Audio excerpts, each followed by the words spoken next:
else can you say but it's Monday? Welcome to Inside CRFTSHO. So I've been on this Whole30 diet now. It's my second pass at it. I did the first one, I did the Whole30 challenge last year. Finished it pretty strong. Went all the way through. I think I had 32 days, I cheated once. I had to go to someone's birthday party and it's just cheap cake. I love cheap cake. The best part about having kids is the access to cheap cake that you get.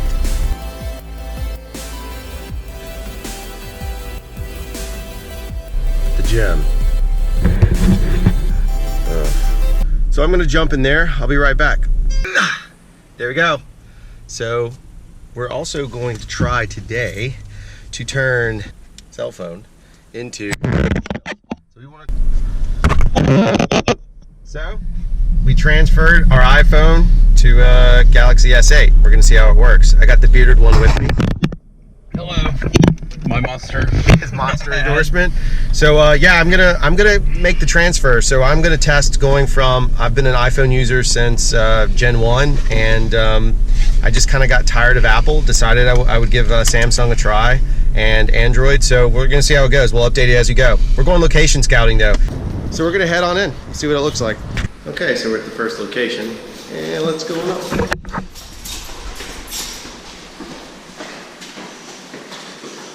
And we're climbing a stairway to. There's a big smiley face over your head, yeah. How are you, man? So the scouting element we're always looking at is for a piece of natural light that can be complemented with some glorious overhead something. We won't use those, but something in that space. But the natural light allows us to do bounces and pull in some daylight. We'll probably be able to bring a sun lamp in through the outside, light these shelves with some products on them. You can see these shelves here. And then if you look into this space, it'll be empty with people, but there'll be business going on in the background just to fill it out just a little bit. So that suddenly gives us a little more diversity when we're looking at a location. So the other thing we're always looking for is power. And so in this case, we wanted to fly a lamp from outside this window. So as you can see, Jeff is looking for power. So thus far, I'm really digging, compared to my iPhone, how fast and responsive this Galaxy S8 is. So it's been a very responsive phone. It's worked really well. We've been able to pop off pictures. I shot some video. It's really been pretty handy coming from an iPhone 6. It's taken a little while to get used to the transition from the iOS to Android. Now I know a lot of people are very familiar with it, but for me it's been a challenge. Every once in a while I still make a iOS gesture and don't get the same response. So sorting it out. Meanwhile, Jeff and I are totally chomping at the bit to show you some new NAB news. Let's check it out. So now we're back in the old office, and as with me always is the bearded one. We're pretty jacked because NAB's this week, so there's tons and tons of cool stuff coming out. We keep freaking out about every announcement we see. We get more and more excited. So we just wanted to go over a few of the highlights to see some of the stuff people are talking about and some people aren't talking about it. So let's go to the big one first. So Zeiss put out new CP3s, which we've shot on CP2s for a long time now. Almost 5 years. Almost 5 years. We've had a set of CP2s. In fact, we're going to cut away real quick to some footage from a feature we didn't shoot it. I directed it, but Jeff colored it. But it was shot on Reds with Zeiss CP2s.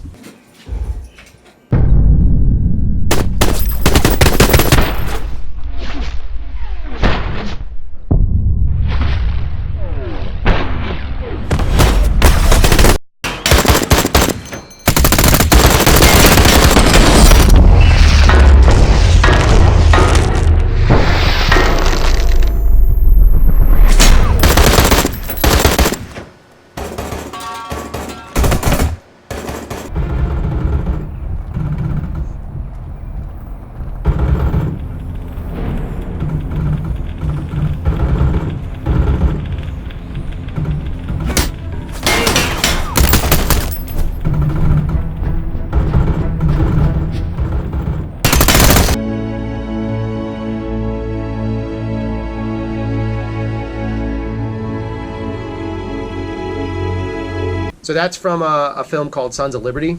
The DP, Kevin Duggan, super talented guy, shot those lenses like a champ. No aberrations. That's one of our big complaints with the Zeiss series is a lot of times you'll see these chromatic aberrations. If you watch the Haint Blue video from yesterday, there's none in the 85, but you can actually see them just on the edge in the close-ups of the beer glasses from the B camera. You might remember that shot. You'll see like a purple edge.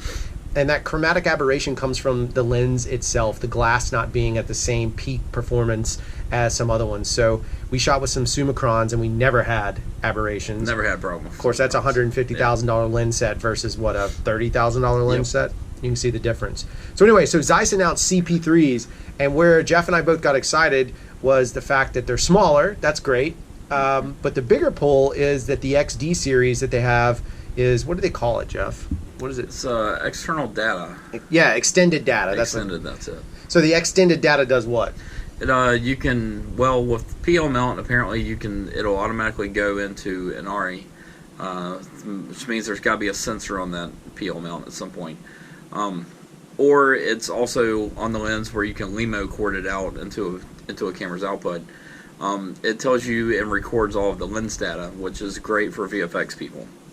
Also great for just your camera reports and your but it's the laziest camera reporting in the world. You can have it.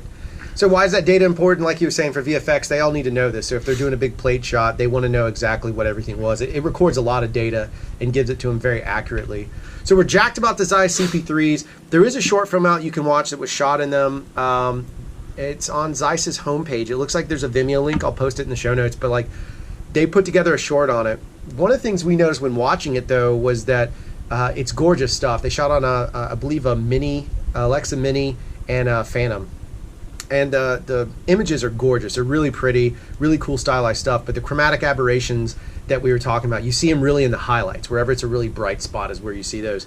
They're really prominent. Yeah, there's a scissor shot in it that's a close-up scissor shot that you'll definitely notice it. All right, so another one that came out.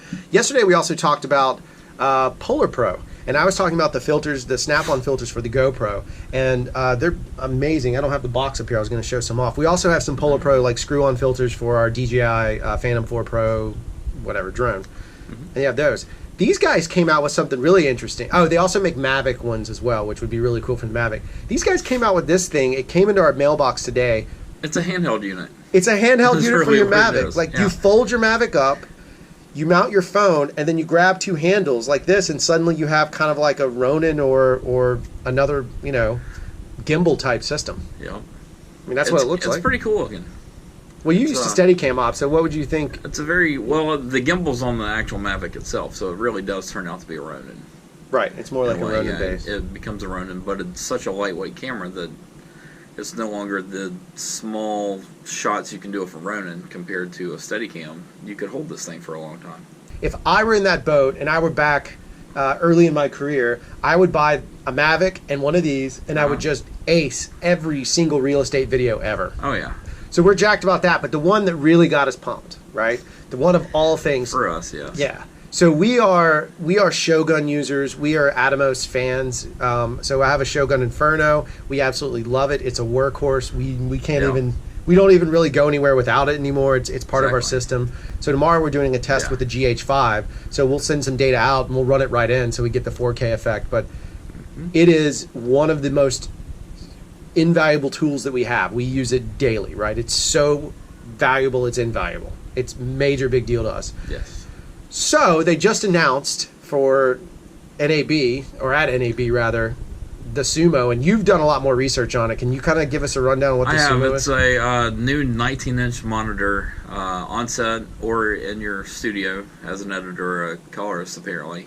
Haven't gone too much into that part. It records like the regular Shoguns do, but it records 4K, 12-bit RAW. It'll do 2K at 240. Yeah. 240, it'll do 1080, I think, at 240 as well. Still records to an Avid or a ProRes, Avid being DNX HD, or actually even to the DNX HR now also. It's another way. It still does the SSD cards to it, so you can record your dailies right off the production monitor. Well, one of two things. It has 4 SDI in channels. Which is crazy. Yeah, and it's got an HDMI in and an HDMI out. It's got SDI out like a production monitor would. Well, wait a second. This kind of creates a cool hybrid of, if you're doing like Wirecast, you could actually pump all the cameras into this monitor, switch between them however Well, it has you want. live switching on it. Right. So we then you could. just pump out a single stream. So you Yep. could use, I think, Wirecast Basic at this point. They basically just hacked Wirecast. So you could pump 3 cameras, 4 cameras in, right? Yep. Send your one signal out to Wirecast, and you're broadcasting live. Like if you're doing a YouTube live video and you want a multicam setup. So Yeah. that's insane. And I then you didn't know multicam that. switch it from. That's brilliant. This, yeah.